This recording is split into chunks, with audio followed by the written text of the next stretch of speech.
Dan kini kita simak informasi terpopuler di cnbcindonesia.com. Kita mulai dari informasi pertama. Ada yang tahu apa itu MDB atau Multilateral Development Bank? Ya, itu merupakan institusi yang menyediakan dukungan atau bantuan finansial dan saran profesional untuk berbagai aktivitas pembangunan ekonomi dan sosial di negara-negara berkembang. MDB diinfokan mulai kehabisan dana untuk membantu sejumlah negara. Menteri Keuangan Sri Mulyani Indrawati mengungkapkan rasio pemanfaatan dalam multilateral Development Bank atau Bank Pembangunan Multilateral telah mencapai tingkat maksimumnya.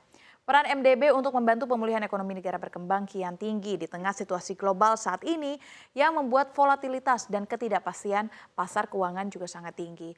Neraca keuangan MDB menurut Sri Mulyani harus dioptimalkan, baik dalam pembahasan terkait risk appetite, creative financing, ataupun pemanfaatan lebih banyak callable capital.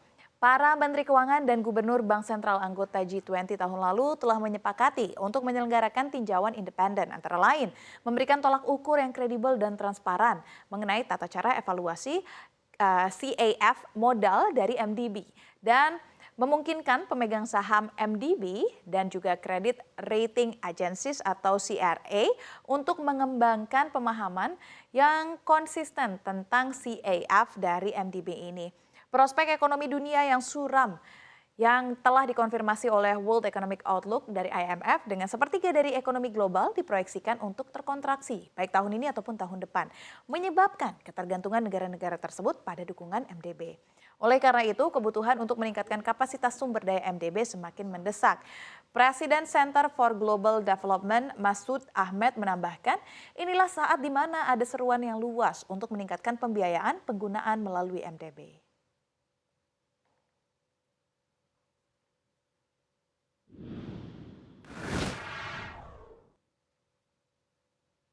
Kita beralih ke informasi dalam negeri pemirsa.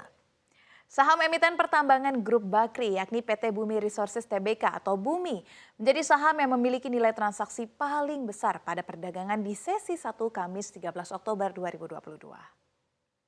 Adapun nilai transaksinya saham Bumi pada perdagangan sesi 1 hari ini mencapai 378,2 miliar rupiah. Sedangkan volume transaksi Bumi pada perdagangan sesi 1 hari ini yang diperdagangkan sebanyak 2,19 miliar lembar saham. Meski menjadi yang terbesar dari sisi nilai, Bumi ditutup stagnan di harga 170 per unit pada perdagangan sesi 1 hari ini. Saham Bumi tengah menjadi sorotan setelah konglomerat Antoni Salim dipastikan bakal menjadi pemegang saham Bumi. Dengan aksi korporasi ini, pihak manajemen optimis ke depan kinerja perusahaan bisa lebih kuat dalam mencetak keuntungan didukung oleh rasio utang yang menurun serta nilai perusahaan dan nilai investasi yang meningkat. Dalam private placement kali ini, nama Grup Salim memang ramai diperbincangkan karena akan menjadi pengendali baru atau ultimate shareholder bersama dengan Grup Bakri. Dilep Srivastava, Direktur Bumi mengatakan bahwa pihaknya sejatinya memiliki sejumlah opsi penyelesaian utang sebelum akhirnya memutuskan untuk menggandeng Antoni Salim, termasuk mencari pinjaman untuk refinancing utang yang jatuh tempo pada 11 Desember 2022 senilai 1,56 miliar US dollar. Dan juga opsi rights issue atau HMETD, namun dinilai memakan waktu yang cukup lama. Maka dengan komitmen manajemen Bumi untuk memperbaiki profil keuangan, opsi pencarian investor baru kemudian dijalankan melalui private placement yang menjadi pilihan. Saat itulah Antoni Salim masuk melalui kendaraan investasinya.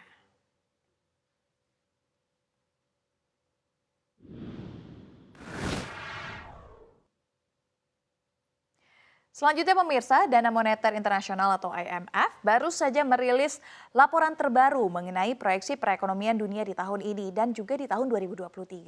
Sederet negara diramal jatuh ke jurang resesi, namun ada beberapa juga yang berhasil menghindar. Apakah Indonesia masuk ke daftar tersebut? IMF mencatat 31 negara dari 72 negara tersebut tercatat sebagai ataupun setara dengan sepertiga PDB dunia. Penurunan PDB global atau PDB per kapita global yang sering terjadi saat terjadi resesi global saat ini sebenarnya tidak ada dalam perkiraan dasar lembaga internasional tersebut.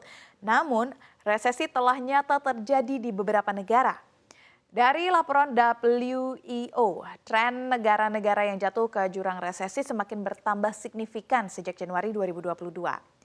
Dari 5 negara, pada WEO edisi April bertambah menjadi kurang lebih 11 sampai dengan 12 negara pada WEO Juli 2022 dan 31 negara pada WEO edisi Oktober tahun ini. Kepala Ekonom IMF, maksud kami, Pierre-Olivier Gourinchas, mengungkapkan bahwa 3 ekonomi terbesar seperti Amerika Serikat, China, dan kawasan Eropa akan mengalami tekanan. Di Amerika Serikat, pengetatan kondisi moneter dan keuangan akan memperlambat pertumbuhan hingga 1% di tahun depan. Sementara itu, China diperkirakan hanya tumbuh 4,4% karena melemahnya sektor properti dan berlanjutnya lockdown. Perlambatan paling terasa di kawasan Eropa, di mana krisis energi yang disebabkan oleh perang akan terus memakan korban besar, mengurangi pertumbuhan menjadi 0,5% pada 2023.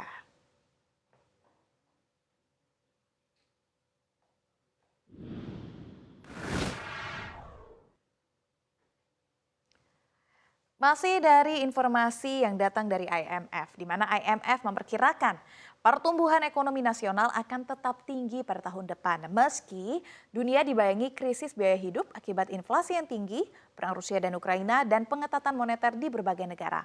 Kira-kira apa saran IMF untuk Indonesia? IMF mempertahankan proyeksi ekonomi Indonesia untuk tahun ini sebesar 5,3%. Namun memangkas proyeksi pertumbuhan ekonomi dari 5,2% menjadi 5% di tahun 2023. Pertumbuhan 5% tersebut lebih tinggi dibandingkan dengan negara maju lainnya, seperti Amerika Serikat yang diperkirakan 1,6% pada 2022 dan turun menjadi 1% pada 2023.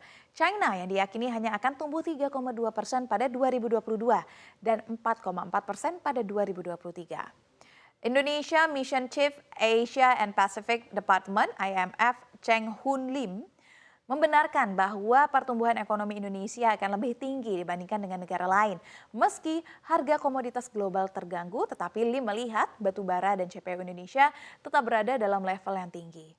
Di saat bersamaan, dia melihat ekonomi Indonesia juga ditopang oleh konsumsi dan investasi, serta kebijakan ekonomi yang hati-hati dan berkelanjutan. Namun perlu diperhatikan, Indonesia menghadapi 3 tantangan, yakni perlambatan ekonomi di China, pengetatan moneter global, dan turunnya harga komoditas. Namun, Bank Sentral harus menjaga inflasi tetap rendah. Artinya kebijakan moneter harus diperketat oleh Bank Indonesia karena inflasi di dalam negeri rendah memiliki waktu untuk menunda periode pengetatan hingga Agustus lalu. Saat BI akhirnya menaikkan 25 basis poin dan diikuti dengan 50 basis poin pada September. Dalam hal ini Lim melihat BI berada dalam jalur yang tepat. Setelah pekerjaan itu selesai, dia menegaskan Bank Sentral harus kembali menjaga kredibilitas.